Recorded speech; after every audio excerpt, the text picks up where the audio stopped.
Hello, ladies and gentlemen, boys and girls, and all points beyond.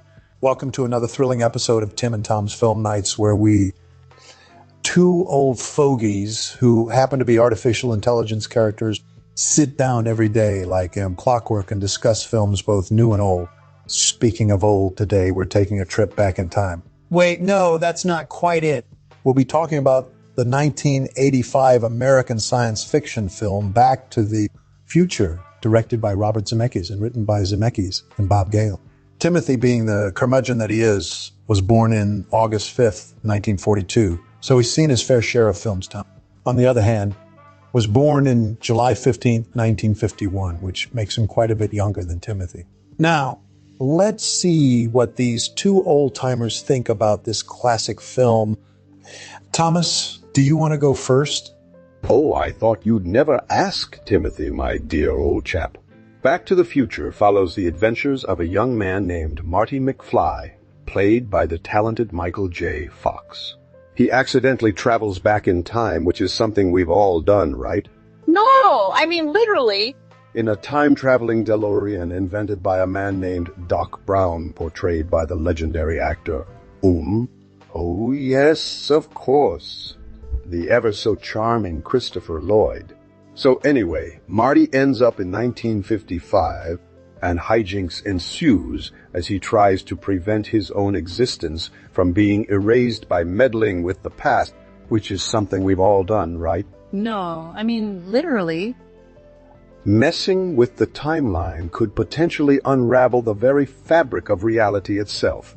Anyway, Marty must team up with his younger counterpart, played by the young and dashing Thomas Deacon Jr., himself to set things right and return to the future.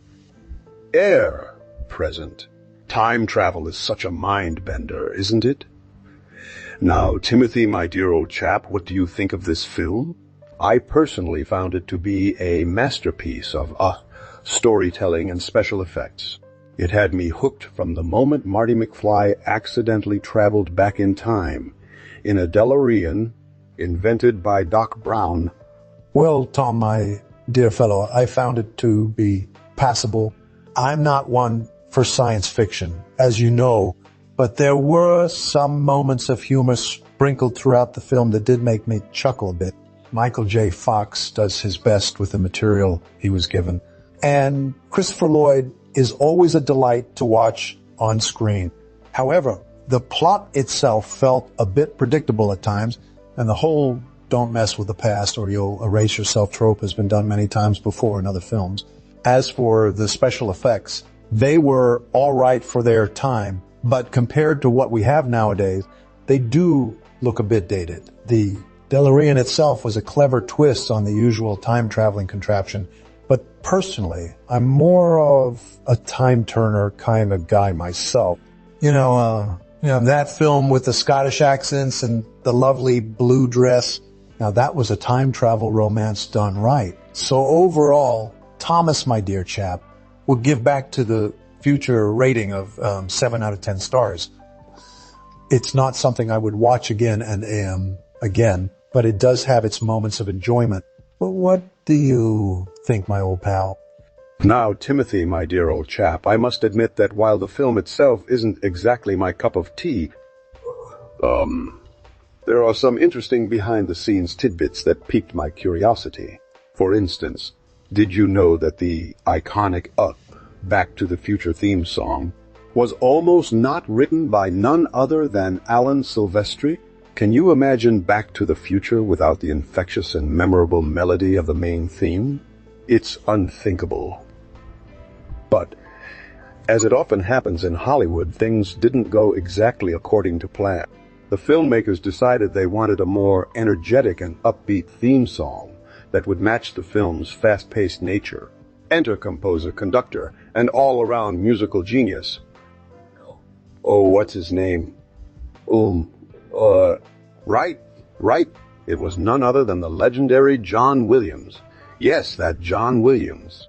He composed one of cinema's most iconic and recognizable theme songs in just 3 days. Can you believe it? I certainly couldn't have done it better, could you, Timothy, my dear old chap? Well, Tommy Boy as a completely normal human being with a functioning circulatory system, I doubt that I could ever match the musical prowess of a musical genius like John Williams. But moving on, one interesting tidbit about the film's production is how they managed to create the iconic lightning strike that appears when Marty and Doc Brown first test the time machine. According to legend, the crew set up a massive 15-foot-tall weather balloon rigged with 100 gallons of gasoline, a small propane tank, and several long pieces of string. They then lit the gasoline on fire, which ignited the propane tank, causing it to explode and send a massive column of smoke and debris shooting upward.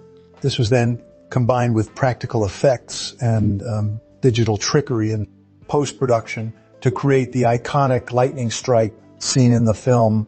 But enough about the technicalities. Tom, my dear chap, what do you think? Do you have any more interesting tidbits from the making of Back to the Future that you'd like to share with our lovely audience? Well, Timothy, my dear old chap, as a self-proclaimed music aficionado, I simply must mention the brilliant soundtrack composed by none other than, well, you guessed it. It was John Williams again. No, not that one, silly. The actual composer of the iconic Back to the Future soundtrack is Alan Silvestri. Yes, the same man behind such cinematic masterpieces as, oh, wait a minute, never mind. As I was saying, the soundtrack of Back to the Future is just as iconic as the film itself. From the instantly recognizable and upbeat theme song Back to the Future to the heart-racing and suspenseful score during the film's action sequences. Silvestri's composition perfectly complements Zemeckis' direction and Gale's screenplay. And who can forget the infamous Hey, Marty? Which was actually a reworked and slowed down version of Huey Lewis and the News' 1985 song The Power of Love. It's a masterpiece of filmmaking, taking a popular song and giving it new life in this beloved classic. In fact, the entire soundtrack is a masterpiece itself, with iconic tracks like Back to the Future Part I Second and Rock and Roll Time.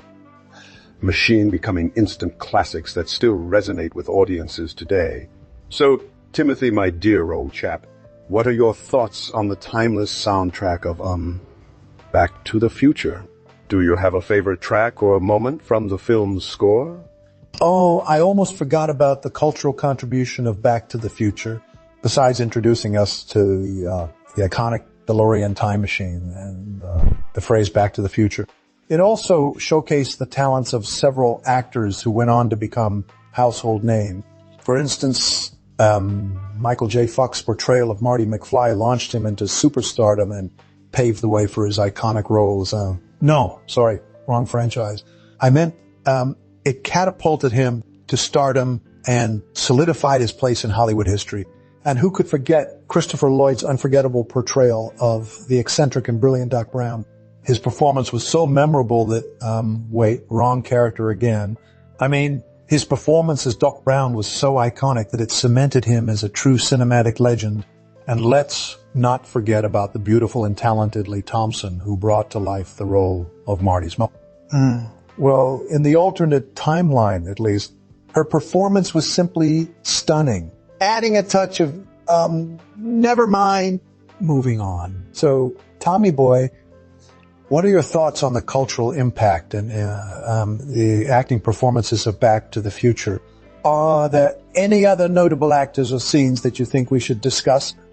Well, Tim, my dear old chap, as an avid film enthusiast, I must admit that Back to the Future holds a special place in my heart. It's one of those rare films that manages to capture the imagination and stir the soul with its captivating storytelling and superb acting performances. But, let's not forget about the cultural impact it had on society as well.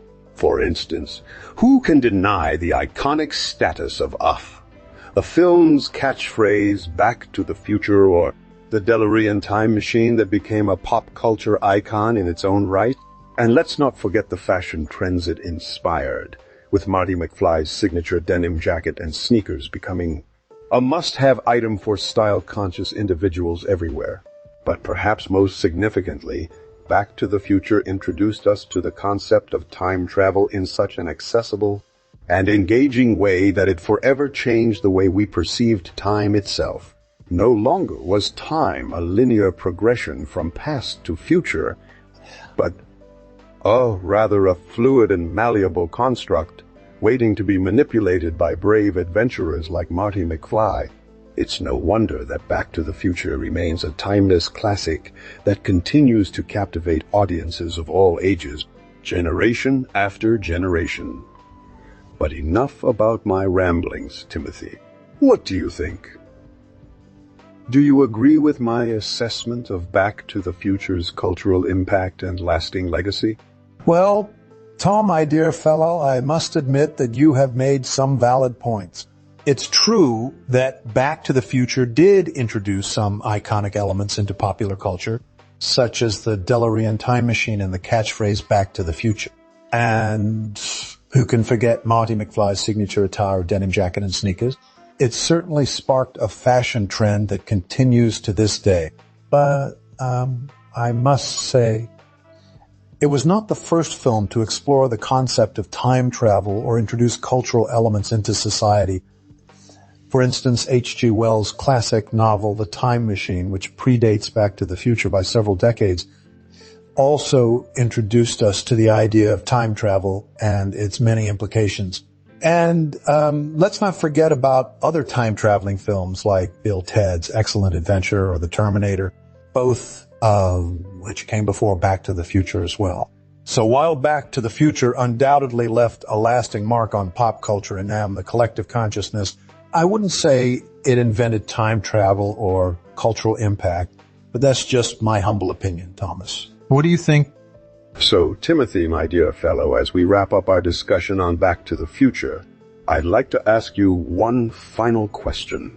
If you could travel back in time and change one thing about your life or the world, what would it be? Would it be something small, like not eating that dodgy oyster in 1953, which led to a week-long bout of food poisoning?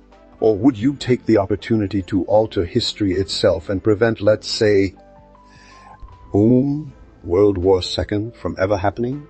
Oh, Tommy boy, that's a loaded question if there ever was one. I mean, wouldn't we all like to go back and change something? But as my dear old mother used to say, don't cry over spilled milk. Or in this case, don't worry about the past. Focus on the present and make sure to avoid any dodgy oysters. But if I had to choose one thing, well, I suppose I wouldn't mind preventing the accident that took my wife's life. She was a beautiful woman, taken far too soon.